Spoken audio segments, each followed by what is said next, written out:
Hello students, मेरा नाम शिवेन श्रीवास्तव है और आज हम जो चैप्टर 3 था हमारा चल रहा था वर्क एनर्जी पावर, तो उसमें जो टॉपिक का नाम है आज वर्क एनर्जी थ्योरम। और इसके आगे हम पढ़ेंगे कैसे हम मैकेनिकल एनर्जी कंजर्व रहती है, ठीक है, और हम पावर के बारे में भी बात करेंगे, ठीक है। तो स्टार्ट करते हैं। वर्क एनर्जी थ्योरम होता क्या है? जैसे लास्ट क्लास में हमने बात की थी कि वर्क एनर्जी क्या है, वर्क एनर्जी में कन्वर्ट होता है और एनर्जी वर्क में कन्वर्ट होता है। किस तरीके से वो कन्वर्जन होता है उसका ही यहाँ पे थ्योरम बनाया गया है, ठीक है। तो ये क्या कहता है, ये प्रिंसिपल क्या कहता है? It states that work done on a body, एक बॉडी पर वर्क डन किसी नेट फोर्स के द्वारा वो होता क्या है, वो इक्वल होता है to the change in its kinetic energy, ठीक है। तो इसमें तीन चीजें हमें कि आपका वर्क डन हो रहा है किसी वजह से, आप किसी फोर्स लगा रहे हैं किसी बॉडी पर, और वो एक्चुअल में हो क्या रहा है, उसकी काइनेटिक एनर्जी में उसकी वजह से क्या आ रहा है, चेंज आ रहा है। तो कई बार आपको ये देखने को मिलेगा, आगे हम इसको फिगर के माध्यम से भी समझेंगे, ओके। और हम इस सिनेरियो को समझते हैं हो क्या रहा है कि जैसे मान लेते हैं कि एक बॉडी है, मास m है, ठीक है, उसकी इनिशियल वेलोसिटी उसकी vi है, ठीक है। और कुछ समय के बाद जब हमने क्या इसमें फोर्स लगाया तो इसमें इसकी गति में परिवर्तन हुआ होगा, वेलोसिटी चेंज हुआ होगा। तो जो फोर्स है वो तरीके से कार्य कर रहा है, इसके जिस तरफ ये वेलोसिटी जिस मोशन में जा रहा था उसी डायरेक्शन में क्या हमने बल लगाया, तो बल लगाया तो वेलोसिटी क्या होगी, बढ़ेगी, ये तुमको पता है। तो इस फोर्स ने इस पे क्या किया, कार्य किया है। तो हम यहाँ वर्क हम जानते हैं, वर्क क्या होता है, work is equal to force into displacement, ठीक है, F इंटू एस। इन दोनों के बीच की जो डिस्प्लेसमेंट जो भी दूरी है, विस्थापन है, उसको ऐसे रिप्रेजेंट किया है। और हमको ये भी पता है न्यूटन सेकंड लॉ से कि F क्या होता है, F बराबर ma होता है, ठीक है। अब इन दोनों को हम वैल्यू पुट करेंगे, आपस में देखेंगे, तो इसको इन दोनों को क्लब करने के बाद वर्क डन आपका आ जाएगा W equal to ma into S, ठीक है।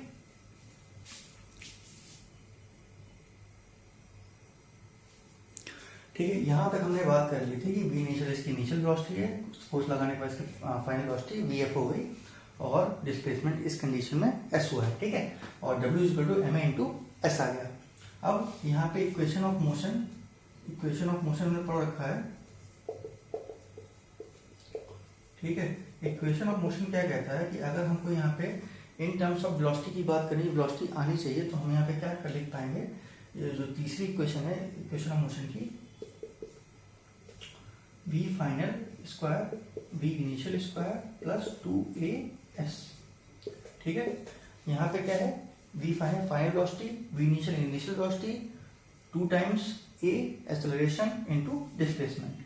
तो यहाँ से हम डायरेक्टली वैल्यू निकाल सकते हैं, v f square minus v i square divide by 2, ये किसकी वैल्यू है, a इंटू एस की, ठीक है। और as की वैल्यू यहाँ पे मैं पुट कर देंगे, तो वर्क डन क्या आ जाएगा, m तो रहेगा ही, साथ में a इंटू एस, ये पूरी की जो वैल्यू है वो हम v f square by 2 minus v initial square by 2, इसको जब आप अलग अलग करोगे तो ये क्या काइनेटिक एनर्जी का फॉर्मूला ही लिखा हुआ है, ठीक है। तो w is equal to half m v f square minus half m v i square, ठीक है।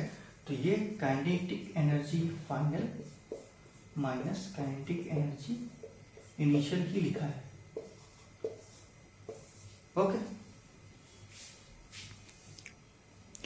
जब हम इस पूरी स्टडी को समझ रहे थे तो हमने एक कंडीशन एजम्पशन यही ले रखा है कि जो भी हम फोर्स लगा रहे हैं वो केवल और केवल काइनेटिक एनर्जी को इंक्रीज या डिक्रीज कर रहा है। मतलब कि अगर force in the direction of motion लग रहा है तो काइनेटिक एनर्जी को क्या करे, बढ़ाएगा। अगर फोर्स अगेंस्ट काम कर रहा है मोशन के, मतलब बॉडी को रोकने में हेल्प कर रहा है, तो उसमें क्या होगा, काइनेटिक एनर्जी की वैल्यू डिक्रीज होगी, ठीक है।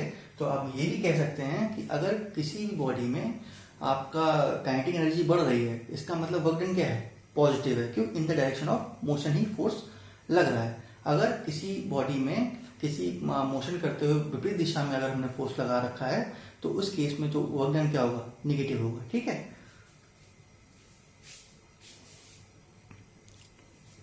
तो इस पूरी स्टडी में एक हमारा बहुत महत्वपूर्ण कंक्लूजन ड्रॉ ये हुआ है कि कि अगर बॉडी में काइनेटिक एनर्जी इंक्रीज होती है तो वर्क डन कैसा होगा, पॉजिटिव।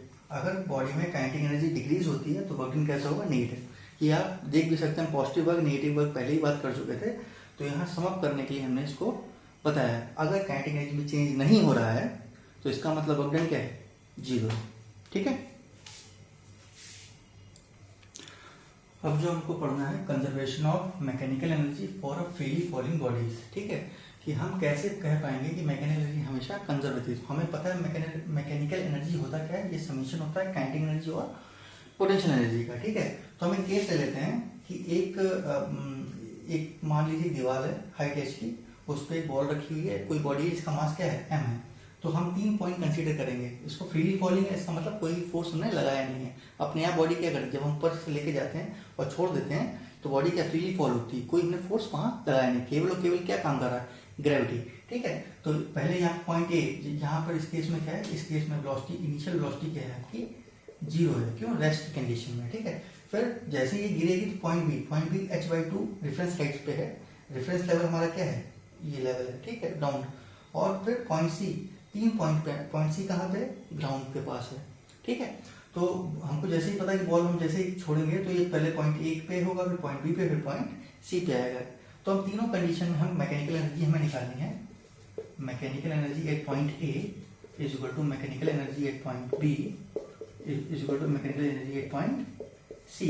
ये हमको प्रूफ करना है। क्यों, क्योंकि हमने क्या पढ़ रखा है, कंजर्वेशन। कंजर्वेशन का मतलब कांस्टेंट, कि मैकेनिकल एनर्जी कैसे कांस्टेंट रहेगी फ्रीली फॉलिंग बॉडी के केस में। ठीक है, तो अब हम इसको चीज को पढ़ते हैं। ओके,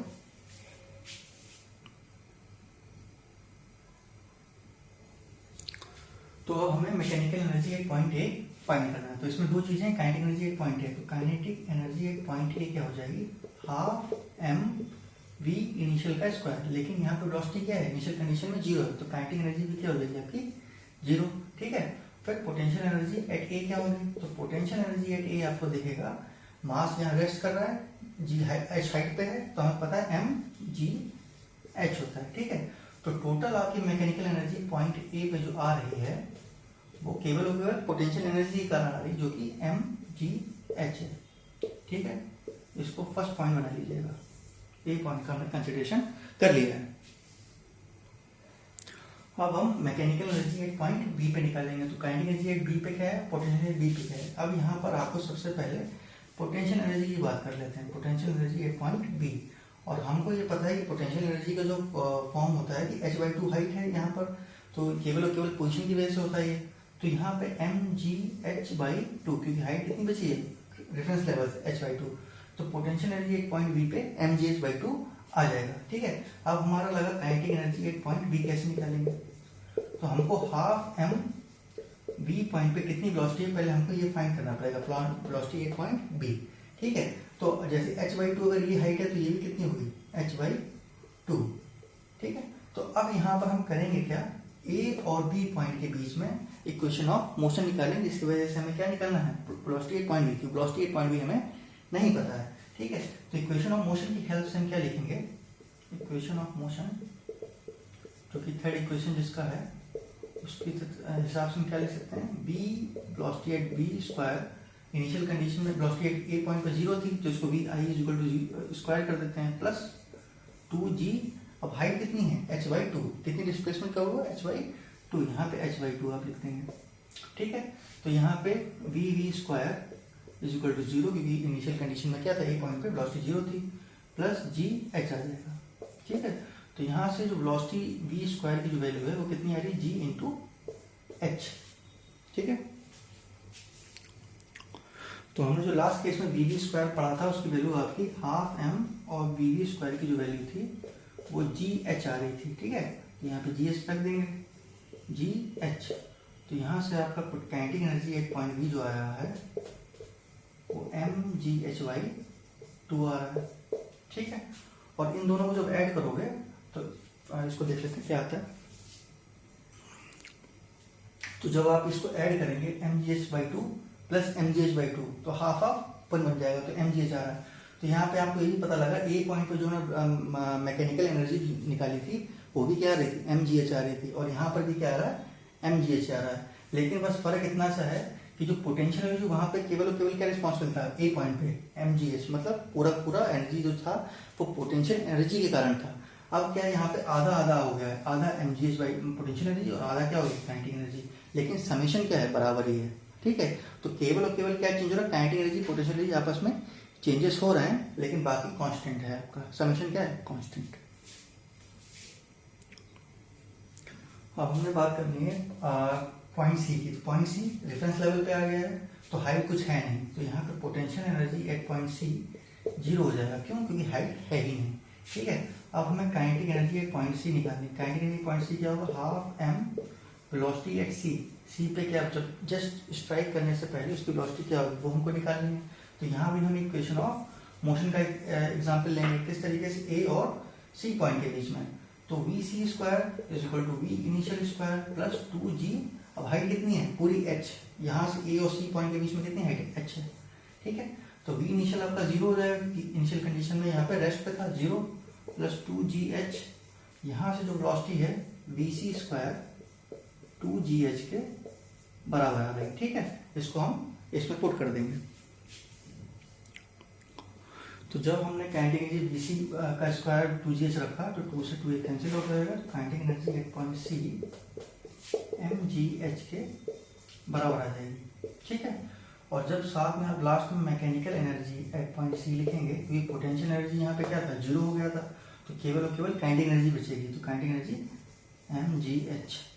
तो यहाँ पर भी आपको तीसरी इक्वेशन से भी क्या पता लगा कि चाहे ए पॉइंट हो, चाहे बी पॉइंट हो, चाहे सी पॉइंट हो, तीनों कंडीशन में आपका मैकेनिकल एनर्जी क्या है, कांस्टेंट है, कंजर्व है। ठीक है, तो जो हमने यहाँ पे पढ़ा कि कंजर्वेशन ऑफ मैकेनिकल एनर्जी हमेशा क्या है, ए पॉइंट पे, बी पॉइंट पे, सी पॉइंट पे आपस में क्या इक्वल है, जो कि mgh के बराबर है। भले मैकेनिकल एनर्जी आपकी काइनेटिक एनर्जी और पोटेंशियल एनर्जी का समेशन है। तो ये जो डायग्राम हमने बना रखा है, ये वाई एक्सेस और एक्स एक्सेस में हाइट है और वाई में मैकेनिकल एनर्जी है। ठीक है, तो जैसे ही हाइट h थी, ठीक है, तो इस केस में मैक्सिमम क्या था, जब हाइट h थी, तो इस केस में जो मैकेनिकल एनर्जी थी टोटल किसके बराबर थी, यहाँ पे mgh तो आ रहा था, लेकिन वो टोटल ए पॉइंट पर केवल और केवल पोटेंशियल एनर्जी थी। और जैसे जैसे हाइट कम होती जाएगी, उस हिसाब से वैसे वैसे क्या है, पोटेंशियल एनर्जी क्या होगी, डिक्रीज हो रही है। तो यहाँ पोटेंशियल एनर्जी का इस तरीके से आप रिप्रेजेंटेशन दिखाएंगे। तो यहाँ पे दिख भी रहा है कि यहाँ से यहाँ तक पोटेंशियल एनर्जी की वैल्यू क्या हो रही है, डिक्रीज हो रही है। जैसे जैसे हाइट कम हो रही है, वैसे वैसे पोटेंशियल एनर्जी डिक्रीज हो रही है। अब काइनेटिक एनर्जी में जब हाइट h थी, ठीक है, तो काइनेटिक एनर्जी की वैल्यू क्या थी, जीरो। तो वो जीरो यहाँ से स्टार्ट है, लेकिन जब हाइट उसकी जीरो हो जाएगी, वहां पर काइनेटिक एनर्जी क्या होगी, मैक्सिमम। ठीक है, ये आप देख पा रहे होंगे।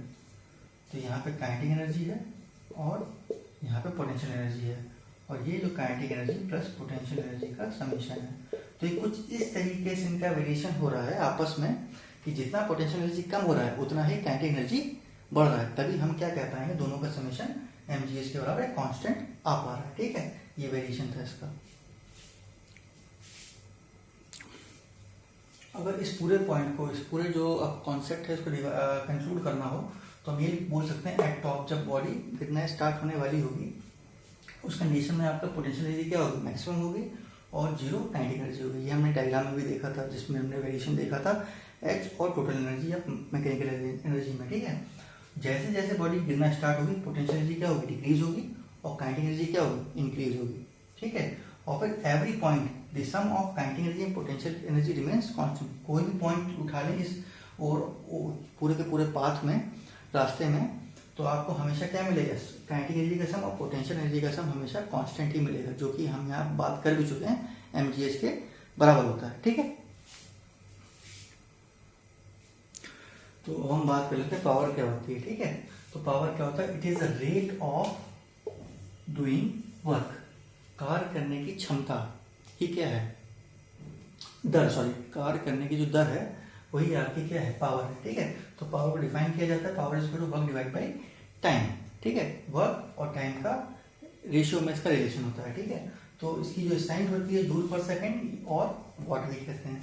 ठीक है, इसकी ये एक स्केलर क्वांटिटी है, बात कर ही चुके थे, वर्क स्केलर है तो पावर भी आपकी क्या होगी, स्केलर क्वांटिटी है। डायमेंशन ऑफ पावर की क्या है, ml²t-3। ये भी हम डिस्कस कर चुके हैं यूनिट एंड डायमेंशन में। ठीक है,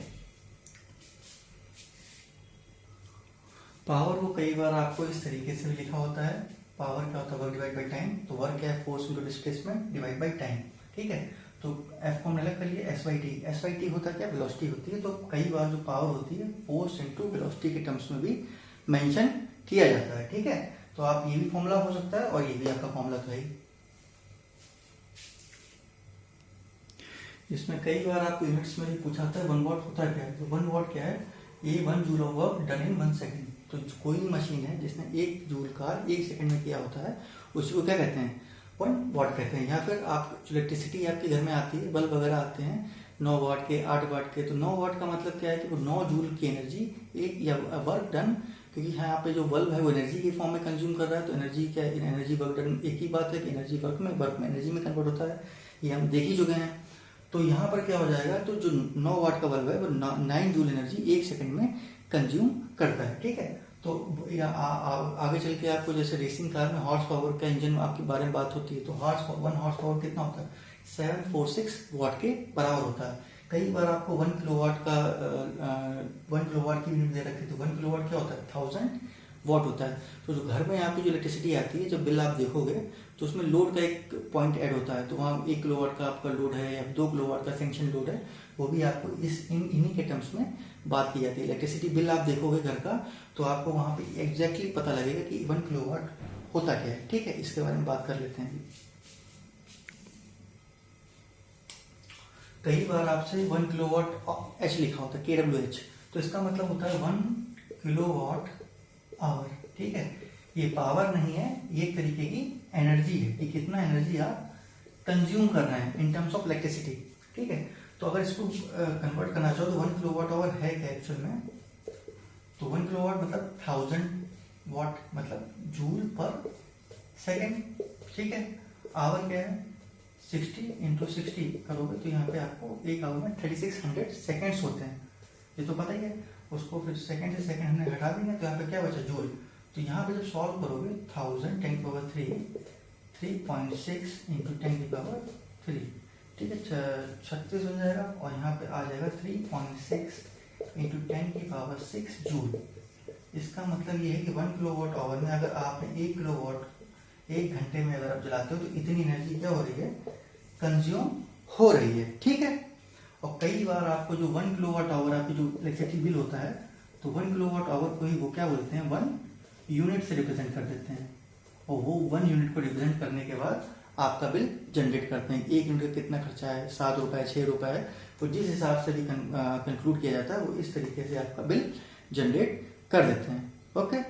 तो आज हमने पढ़ा है कि पावर क्या होता है, एनर्जी कंजर्व, आपका मैकेनिकल एनर्जी किस तरीके से कंजर्व रहती है, और वर्क डन के बारे में पढ़ा कि वर्क डन किस तरीके से वर्क एनर्जी थ्योरम में इस्तेमाल की, कैसे वर्क कोई नेटवर्क फोर्स के कारण नेटवर्क डन अगर लगा रहे हैं किसी बॉडी में, फोर्स आ रहा है तो कैसे काइनेटिक एनर्जी में चेंज होता है, कैसे इंक्रीज होता है, कैसे डिक्रीज होता है। जिस तरफ से आप फोर्स अगर मोशन की तरफ लगाएंगे तो काइनेटिक एनर्जी क्या हो जाएगी, इंक्रीज हो जाएगी।